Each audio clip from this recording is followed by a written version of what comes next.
ABC One Television. ABC One Television. Le leader en actualité. Bonjour, bonsoir fidèles internautes partout. Bon message qu'on a sur la ABC One, la chaîne numéro 1. Oui, mais bien la toujours d'actualité. Grand merci. La confiance et la fidélité, vous allez continuer à faire sa biso ABC One. Vous allez avoir plaisir. Il y a qu'on remercier Bino, Natina été. Vous allez coma, vous allez continuer sur la suggestion. Et ça la biso et sengo mingi ne alobaka toujours Jésus-Christ est le number one. Ndenge to la kakibino ABC One to émission analysant ensemble na libanda malgré moi rimu pepakini bozomona mais toujours s'efforcer pour la conseil la bino musala kitoko na analyse na biso mokolo lelo tokolobela investiture au gouvernement ou esalamaki na mokolo ya vendredi et les kana ki ndenge nini pe tokoloba ba à côté na yango tokolobela lisusu likambo etali gratuité enseignement ben école ebelezo foot ça 77 000 francs congolais ya compte ya Minerva la bana batanga c'est lundi déjà oyo mokolo tozali bazo foot sabatu mbongo na ndenge ya kosakana te pe tokotel sabi lisusu ba vidéo oyo ba acteur politique de la place oyo ba komi o bazali na opposition lobby lelo ba komi na parti majoritaire ba loba kipe par rapport ya gouvernement oyo en tout cas bande konanga to e ba que mboka ezali na pasi mboka ezana kolela nazongi sabino moi sima moke ezali ki vendredi de ba décréta qui marche pour la bande kona biso nyoso bazo kufa kuna Afrique du Sud à propos ya xénophobie et les kana qui ba ndenge ya mabe makasi parce que ba jeune ba répondait qui favorablement ba kena qui ti la ville liboso ambassade d'Afrique du Sud mais chose déplorable ezali que ba soda na biso ba disperser qui batone na kosakanate bon mona ki élément na ABC One ba soda na biso ba kangi batu na ndenga kosakanate ba soda na biso ba selma ambo ezalakate tandis que peuple congolais azo souffrir na kolobela ngona émission koya pamba telelo ezali mama elikambo na biso tende to koloba tout à l'heure investiture au gouvernement ya monsieur Ilukamba c'est Salamaki ndeka bomona ki na ba image et sur qui là qui na internet et partout ailleurs le lenge kani a salaki discours là yé pour la tina ko talisa bato lenge nini fonctionnement et kozala et par après ba benga ki ndeko o wana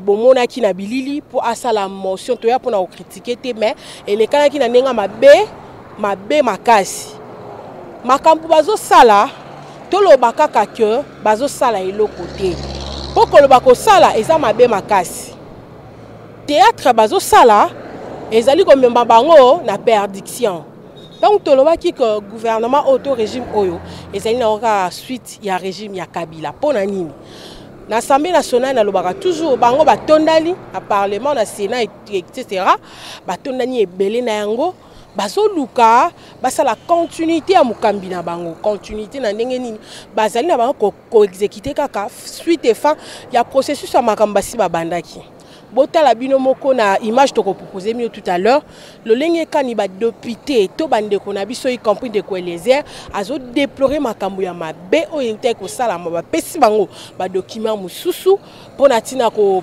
tali sabongo lenge ni gouvernement ba investisaki et kozali là ba pesi bango ba ligne mususu voilà or bazaki na document mususu ba bomba ki na bango o ba ki de ko présenter bango o ezali ba pesaki bango déjà 48 heures parce que loi ezoloba c'est dans 48 heures ndefo ba pesa bango document ba tanga pourtant ba ko siéger ba nini ba ko sala to eloko nini ba kolobela pendant plénière wana mais à leur grande surprise ezalaki yango to ba pesaki bango na oyo premier ministre akendaki kolobela et pesa qui passe to sélectionner qui vidéo oyo poto la kisabido nini ezoleka na mboka peto ke wapi to komi wapi to kosuka wapi en tout cas na single ingénieur et be kasaka balancer biso na vidéo oyo ndeko Eliezer et puis tozonga na suite pour na analyse na biso c'est parti bande ko nangai ezala bino ba journaliste ba collègue nangai ezala mutu nyonso place azali to sauver mboka oyo biloko bazo sala ça m'étonne même tant na ozomona bato yi de pese bazo parole pour na ko défendre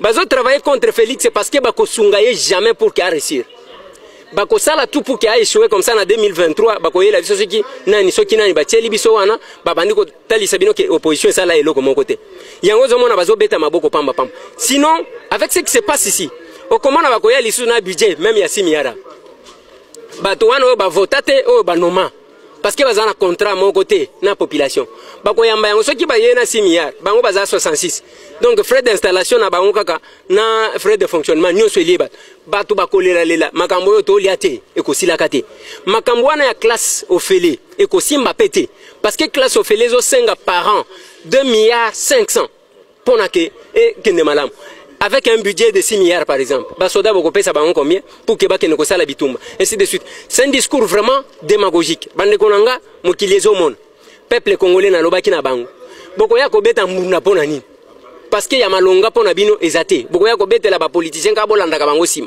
je fais ma part et la part du peuple reste. Attendez, soutenir le chef de l'État c'est-à-dire quoi? C'est l'applaudir aveuglément, c'est de lutter parce que tu sais qu'il dit Félix dénoncer la mauvaise gestion de ces pays. Pouvons-nous l'accompagner, la manière dont ils évoluent? Est-ce qu'il y aura une différence entre quand l'FCC, les gens de Kabila avaient le pouvoir, et maintenant, et qui sera perdant? Sur le plan politique d'abord, qui sera perdant? Être un bon collaborateur d'un chef, c'est de dénoncer le mal. Vaut mieux bazwa opinion bangomoko, responsabilité devant peuple bangomoko, biso to accompagner bangote. Et ça ba jeu de mots inutile. Et ça ba jeu de mots ya pamba. La vérité, ça a 2 documents. Document mo ba pesa biso vendredi, na document mo ba otso pesa biso tant ka premier ministre aussi sakoloba, malamo ba yeba banzo kabola document wana. Et document les a totalement différent na o ba pesa biso vendredi. Bango mo ne bazana. On peut mentir à tout le monde, mais conscience na bango ba yebi ke bakoko sate. Et ça ba jeune na bango ka o bazaki nango banda kala, yango wana ba continuer nango isu. Voilà, fidèles internautes, fidèles téléspectateurs, boyoki bino moko na munoko na ye pour ceux qui nga na bakisi ba commentaire, mama Irene Meta lobaka trop alobaka mingi. Voilà, pour na kotalisa bino que le lenge kanimbo kezo tambola. Le pays va mal, le pays va très mal. Toye bibi sono ce que papa lobaki kobo sanate le peuple d'abord bien sûr, mais est-ce que ça makamba o sala lelo yo? Point d'interrogation, isa yangote. Boni ba weyi to respectaka mémoire na bango biso toyebi que tout ça la lutte opposition y compris tout consort toyebi que papa bané ko boulela bien-être peuple congolais. Mais lelo oyo tozomona que ndeko na biso akoti na pouvoir azobundela libumu na bandeko na ye oyo ezopesa pasi oyo comme kobima même na miso batu nyonso komona que bazo sala makambo bazo zo instruction na kingakati bolandi yango pour ne pas ko sala commentaire rebelle ndeko les airs alobi yango sans plus tarder tozo sélectionner ka pour la bino mo ba élément moko ya makasi pour etalisa bino comment le pays va mal to so élément ya ndeko Molière oyo abata maka na sima FCC. Alors, il y a une société civile. Or, il y a une FCC à avoir qui a un mot comme il y a un boucuna. Il y a une société civile. Parce que, titre, on a un PCI, quand même, les canisiers, pendant beaucoup de temps. Tous les éléments où il y a Papa Molière. Et puis, on se retrouve tout juste après. Clairement. Ça n'engage que moi-même. FCCT, AFDCT, na lobi na kon nangaye, loko moko ekobima malamu ezate. Eza na Assemblée nationale. Eza na niveau ya bato nano yo na Sénat. Et loko moko pour la population et loko moko ozalate. Soki lokuta tobeta mondenge. Tobeti. Et ozaka ndenge wana. Na gouvernement. Bango na bangote, banani. Bato bakufa kala, babana Lumumba, bazali. Nani Mobutu Maréchal, bazali. Ok, nani Mouzé Kabila, bazali. Ok, na Joseph Kabila, bazali. Ok, na Joseph Kabila bis, bazali. Donc, qu'est-ce que vous pouvez serrer que bako changer nini? Boti oko sa peuple, la peuple. Oh, moi le peuple, quel peuple? Et loko mori au salema, izate. Wana ngai moko. O ban mama ke na mama, ko ba binote. O da zo ba na ngai moko. Makama na kashi nezo bonga malamu. Kuna pesa espoir. Espoir mais jusqu'à présent toujours mon élève mon côté. Bado d'âne, bado de simbiliki, basso de moutons, basso de chèvres. Au domaine là mon réseau salma. Bon, les ventres d'abord aussi hein. Voilà fidèles internautes, fidèles téléspectateurs. Bolanda bino moko suite ya ba vidéo o ya ba idée komona batukani oyo bazokamba mboka Congo. Oyo bazali kokota na makambo basalaki to na ba réunion na bango basalaka bango oyo bakomi komisa déjà vérité bandeko balandi na beta moi c'était muke élément ya papa Molière to vidéo papa Molière na rocha ba commentaire ebelete pamba te bino moko boyoki na matoi na bino po aza mutu apalo la kandenga ko sakana te aza mutu alobaka makambo eza aza mutu oyo ata lobi lelo ata lobi bosala eloko te mais bimi na munoko na ya lobi que gouvernement oyo bakosala eloko te. Or biso to loba yango depuis kala eloko moko te kozala yo sine encore na ndoki akolia yo ti lelo oyo e indeli bango totela bango tina suka toeba soki bakokene lolenge kani. Je mets en garde pe tozoki ebisa biso population tozoki ebisa mingi bande kwa ngambu kuna pamba te tango osala buzoba na bino biso tozate tango bozoloba que makambo ebele zo salema ezali suite ya la mouka ou bien les suite à des journalistes moro quelconque, y compris moi à l'intérieur, des autres signes de la population, bah ça là ceux qui n'engagent non, biso to zapo na reprendre sango. Ceux qui ont la pesa tendance to mouvance nanga to position nanga par rapport ya ici quand na télémela ezali ça n'engage que moi.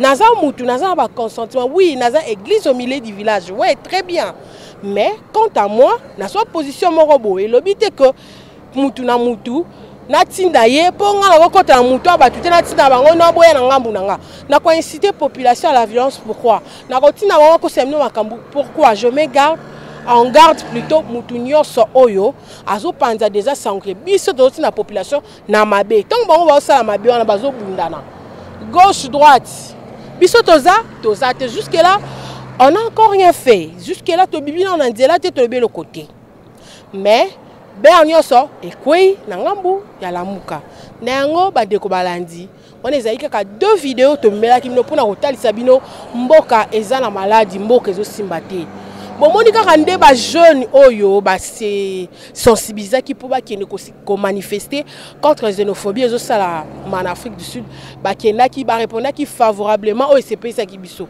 de la même façon tout au biso nyonso ba congolais to ko tele mapoto bengana ba rwandais o baza na Congo tozolo bango sio toza la sonité toza na nzela pamba te to bande ko banga mais sikoyo to sosoli ke soto bibi na nzela te mutu akobimila biso ko lobela biso azate dango nde bomo na bilili to sele miso libanda pona ko talisa no mboka eza mabe photo tele mato benga na kabila na batu na ye ndeko moko komela nga lobi ke naza mutu atiseke na obata na finga kabila na finga ratenga miso oyo na lobaka oyo ezali nango bandeko balandi grand merci na bino nyonso bon mais ça kolanda vraiment émission na biso pe analyse na biso plaisir à trop ezaki na nga ya ko présenter une émission oyo toza na nzela bien sûr mais tozo s'efforcer ya ko luka peuple congolais a fongola esprit na ye alamuka ezaka raté que kokota na mouvance moko bo yomoko fo notion à civisme na intellectualisme ezala Poyeba, Kosala, Makambu ya Malam. Voilà, pour aujourd'hui, Tosuki Wana, grand merci à mon pasteur, Willy Mouchoua, dit grand merci à Papa Dize, mon passe de Paris, grand merci, Nabino Nyoso, Bolandara, Bosente Papa, Sami Mboui, Norbert Kazadi, Bozaï Bele, Bolingara, analysons ensemble. Je salue la présence de notre patriarche Kapé pour la Kinshasa. Grand merci à ma patronne, à maman Chantal Ayao. Quant à moi, pour la Lelo, moi, analyse Moukena Memela Kibino Yangoana. Et à très bientôt, à très prochainement. Tokuta na Mikolo Yana, cadre émission Abisso, analysons ensemble. Bye bye.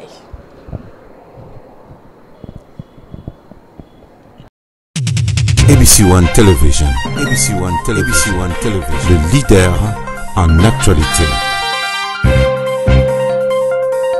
Actualité politique de la RDC, d'Afrique et le reste du monde. ABC One Television. Le leader en actualité. Actualité locale et internationale. ABC One Television. ABC One Television. Actualité sportive. Le football, boxe et autres. Actualités religieuses en RDC, en Afrique et le monde. Actualités culturelles de tous les pays africains. ABC One Television. Les leaders en actualité, c'est ABC One Television.